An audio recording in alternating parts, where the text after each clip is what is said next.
Bonsoir à toutes et à tous, ravi de vous retrouver dans cette nouvelle édition. Voici les titres. La ville de Lomé a abrité la semaine dernière une conférence d'échange stratégique initiée par la coordination du programme d'appui à la lutte contre le changement climatique, la protection de la biodiversité et l'agroécologie PALCC+. Quels sont les enjeux de cette conférence? Les réponses dans ce journal. Un sommet international sur l'hydrogène vert s'est ouvert dans la ville du Cap en Afrique du Sud.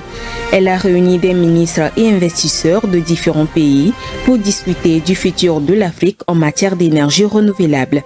Et puis l'Espagne suffoque sous une chaleur écrasante depuis le début de ce mois. Une situation qui risque de se prolonger selon les experts. Voilà, c'est tout pour les titres. Place au développement.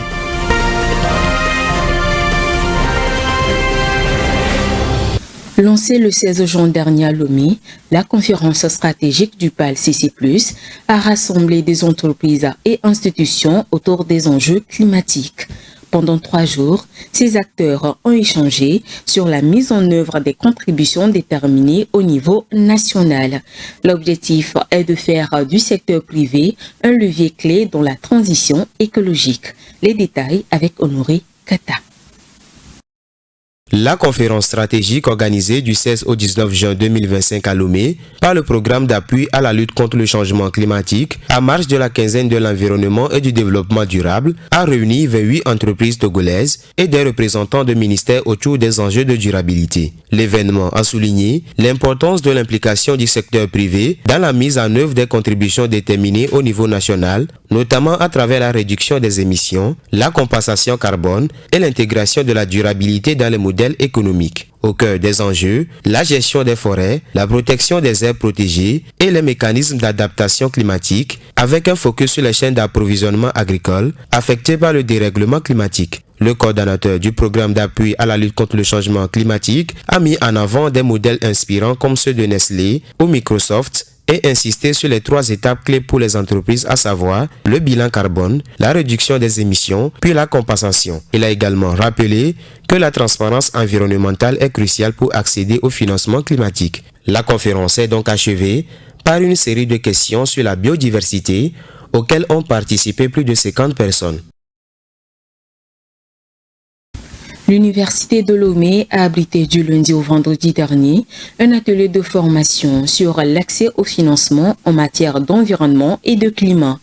Initié par le gouvernement togolais en partenariat avec le projet Wakarisip, cette rencontre permettra de mobiliser les ressources nécessaires afin de faire face aux enjeux environnementaux du pays. Suivant. Le gouvernement togolais, en partenariat avec le projet Wakarisip, a officiellement lancé le 16 juin dernier à l'Université de Lomé une formation sur la formulation des requêtes de financement pour le Fonds pour l'environnement mondial, le Fonds vert pour le climat et le Fonds d'adaptation.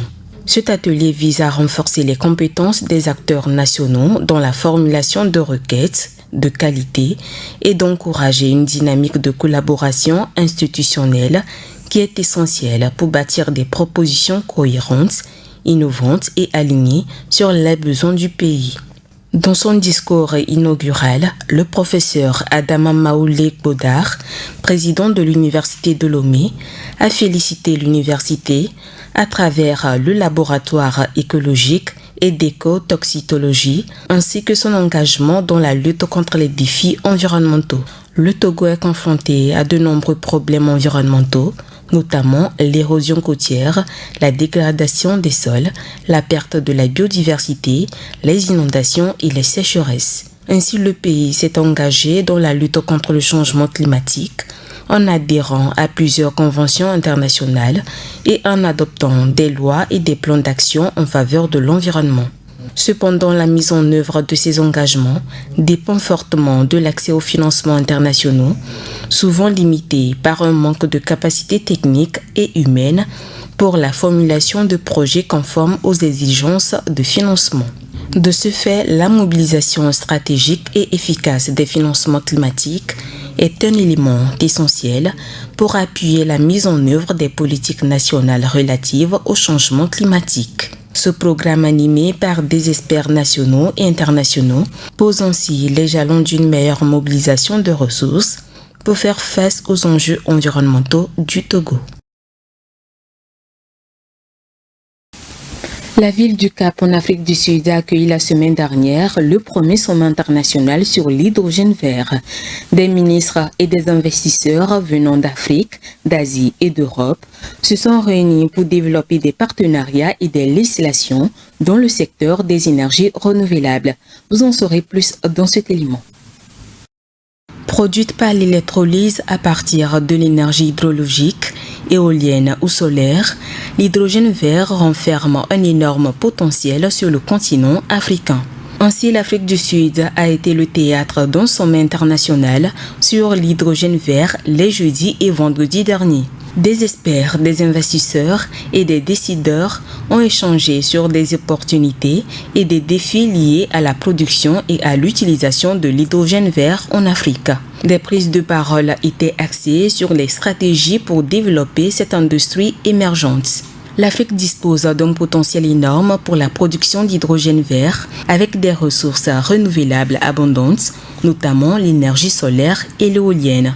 Le continent pourrait produire jusqu'à 50 millions de tonnes d'hydrogène vert par an d'ici 2050, ce qui représenterait environ 10% de la production mondiale. Un positionnement qui pourrait contribuer significativement à la réduction des émissions de gaz à effet de serre et à la transition énergétique du continent. Le développement de l'hydrogène vert pourrait permettre de réduire la dépendance aux énergies fossiles et de créer jusqu'à 20 millions d'emplois dans le secteur des énergies renouvelables. Le réchauffement climatique s'accélère plus vite que prévu. Selon une récente étude, l'humanité ne pourrait pas contenir la hausse des températures sous la barre critique de 1,5 degrés Celsius. Vous en saurez plus dans ce commentaire signé Léonce Sago.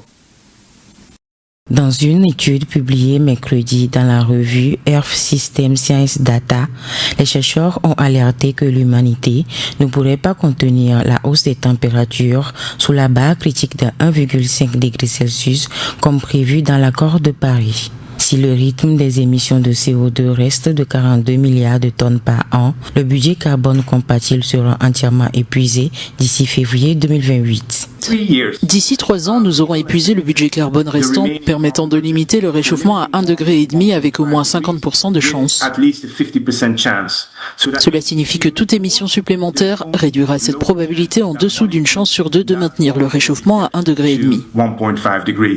Durant toute l'année 2024, la planète a franchi le seuil de 1,24 degrés Celsius par rapport à l'ère pré-industrielle. C'est un signe que les limites fixées par la communauté internationale sont désormais dépassées. Les chercheurs mettent en garde qu'au fur et à mesure que les températures augmenteront, les effets du changement climatique vont s'intensifier. À 1,5 ou 2 degrés Celsius de réchauffement, nous anticipons désormais des risques accrus pour les écosystèmes, pour les populations les plus vulnérables, ainsi qu'un risque plus élevé de franchir des seuils critiques et de voir survenir des événements climatiques extrêmes. Nous nous attendons à ce que ces phénomènes se produisent à des niveaux de réchauffement plus faibles que ce que les données scientifiques disponibles au moment de l'accord de Paris laissaient présager. Les impacts du seuil de 1,5 degré Celsius franchis, notamment les vagues de chaleur extrêmes, les sécheresses prolongées, l'élévation accélérée du niveau de la mer sont dramatiques. Certaines nations insulaires, comme les Maldives ou les Tuvalu, risquent de disparaître sous les flots. La situation est critique et les scientifiques appellent à une réduction radicale des émissions mondiales. Malgré les alertes, les engagements climatiques des États restent très insuffisants. D'ici la fin du siècle, avec la trajectoire actuelle, le réchauffement sera de 2,5 à 3 degrés Celsius avec des conséquences catastrophiques pour l'humanité. Les vagues de chaleur sont de retour en Europe et particulièrement en France pour la saison estivale qui vient de commencer. Des records de température ont déjà été enregistrés le week-end dernier. La situation est toujours préoccupante avec certains départements placés en vigilance orange à la canicule. Vivace Amana. À peine la saison de l'été commence, que des températures caniculaires sont déjà observées un peu partout sur le vieux continent. Ici dans l'Hexagone, de fortes chaleurs sont déjà ressenties par les Français. Le thermomètre a déjà frôlé la barre des 37 degrés Celsius à la fin de la semaine dernière. Dans certaines stations, les températures maximales dans les départements en vigilance canicule ont atteint les 36,3 degrés Celsius. Face à la situation désagréable, plusieurs départements à l'instar du Rhône et de l'Isère dans le sud-ouest de la France sont placés en vigilance orange par les services de Météo France en ce début de semaine.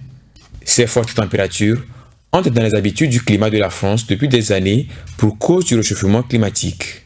Malheureusement, ce réchauffement inédit par sa rapidité menace l'avenir de nos sociétés et de la biodiversité. Ainsi se referme cette édition. Merci de l'avoir suivi, merci de votre fidélité. Passez une agréable soirée et surtout, prenez soin de vous. Green TV International, we revive the environment.